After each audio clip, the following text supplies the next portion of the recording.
gentlemen, we move into the third round. Once again, if you're just joining us, these questions have been formulated by an independent panel, and the questions will be open and seen only at the beginning of the round, as I'm doing right now. Esteemed candidates, on the topic of reviving Pan-Africanism and countering external influence, Pan-Africanism is declining, and external powers and internal divisions challenge Africa's integration efforts. What specific steps will you take to rekindle the spirit of Pan-Africanism, counter big power politics on the continent, mobilize African countries behind a common integration agenda, ensure resource self-reliance, and position regional economic communities at the center of this process? Cher candidat, votre question est la suivante. Le panafricanisme est en déclin et les puissances extérieures et les divisions internes remettent en cause les efforts d'intégration en Afrique.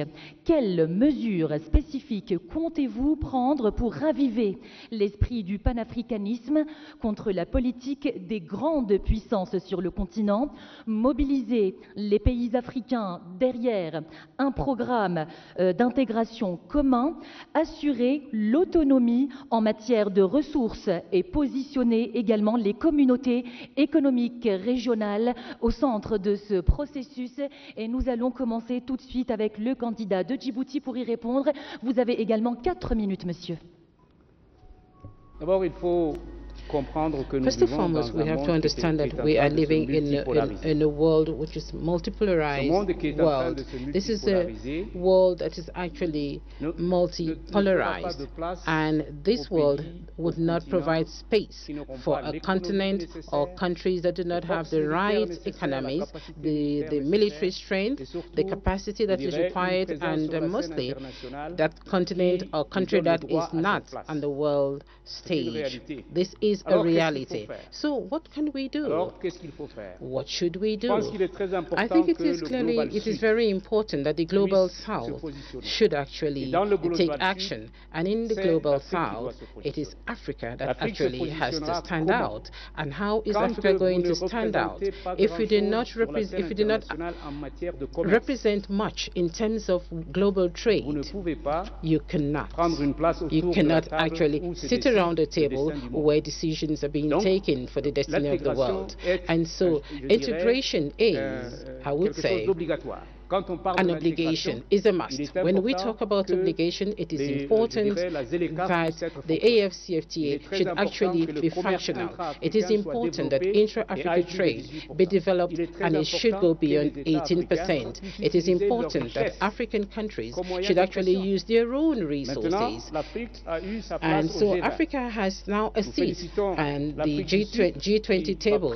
We want to congratulate South Africa for chairing the G20 next year. And so it is important that the African Union Commission should be working hand in hand with the African Union to actually make sure that Agenda 2063 is a priority item on the agenda of Agenda 2063 of the G20. Africa has to be also on the UN Security Council. Just imagine 80% of the issues discussed at the UN Security Council is African problems. When we talk about security issues, who do we talk about? Africa.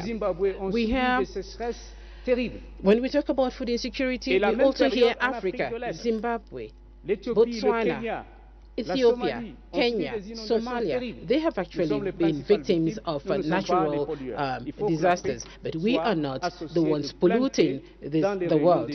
So the African Union should also be fully involved in the COP discussions. The COP discussions should also be held here in Africa. So a strong Africa has to be an Africa that is present on the global stage. We have to see that Africa has to be part and parcel of the global South, and this is what we have to do. And I'm going to make sure that our Commission is going to work to ensure that Africa is part of the global South. Integration is a long-winded effort. It goes through solidarity. We are not working among ourselves. We are not speaking to one another as neighbors. We'd rather trade with non-African countries because we have non-tariff barriers, because our currencies are not convertible. Our currencies are not convertible. If I want to trade in birr with Ethiopia, and Ethiopia wants to trade in francs, definitely there is loss of money. So we should have a payment and compensation system in Africa. We have to mobilize resources between 5 and 10 billion so that this compensation system is functional. Are we going to have a single currency in Africa? Why not? That is possible. And now I give the floor to Her Excellency Randy Mandrato. It's your turn, sir. 4 minutes. Well, I do not think that Pan-Africanism is actually dying out. No, because Pan-Africanism is in us. We are Pan-Africanists. You cannot erase the history of this continent, the history which also includes the efforts of our diaspora. So Pan-Africanism is really not dying in Africa. It is true that we all have a huge responsibility. The current generation that we have to work to make sure that the future generation should not forget what our founding fathers actually had in mind when they were establishing the OAU. So that all those who are in Africa should continue to live the same dream, dream the same dream. We inherited this continent from our founding fathers, and we have the Africa that we want. The Africa that we see is the Africa where we live in, and the Africa that we want is the Africa that we want to prepare, and which we must prepare. And so there is a clear difference between the Africa in which we are and the African Union, which is our own home, the common house. And if the African Union Commission does not put in the right resources, the human resources and the financial resources, even the diplomats and the military, we will not get to where we want to be. And so I am of the opinion that it all depends on the will of the people to go beyond the challenges that we face today. We all know the problems of our African Union today. There are certain aspects that do not meet the expectations of the people. For example, the SACA audit that was prepared by experts proposing reforms that have to be undertaken. We also have reforms that were undertaken in 2016. So we need to undertake those reforms to ensure that the African Union can actually rise to the challenges. The regional economic communities also have a role to play. I went to COMESA for several years and actually saw the efforts undertaken by countries of COMESA and East Africa. And we see Tunisia, Egypt in COMESA as well. And this will continue. We have the Abuja Treaty actually defined gradual integration at the regional level and then the continental level. And I know we will get there.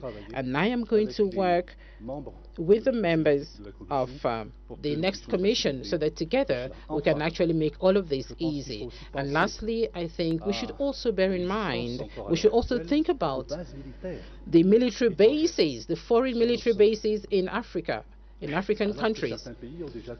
Some countries have already started to take their own destiny in their hands in terms of their security. We should be brave enough, we should actually have that courage to make sure that we can actually stand out there as adults that can actually take their destiny in their own hands. Foreign military bases in Africa, we do hope that in a few years' time, those military bases will be a thing of the past, because these military bases are actually a source of conflict. Thank you. Thank you very much, Excellency Randram Mandriato, candidate of Madagascar. Now we're listening to Raila Amolo Odinga, candidate of Kenya. Thank you. Well, I mentioned earlier on about the inter-African trade, which today stands just at 15%. Inter-European trade, on the other hand, stands at 70%. Inter-Asian trade stands at 60%. Africa trades more with the external world than with itself, wasting a lot of resources. Now, how did Europeans come from behind and leapfrog and overtake Africa? That is something that we need to ask ourselves. But here we need to now look forward to see how we can be able to make use of this huge domestic market that we have. We have a population of 1.4 billion people. And that is what has helped China. China did two things. One was to train the younger generation, the youth, so that they had a very highly skilled manpower. And when they liberalized their economy, the manufacturing units in the West rushed to China.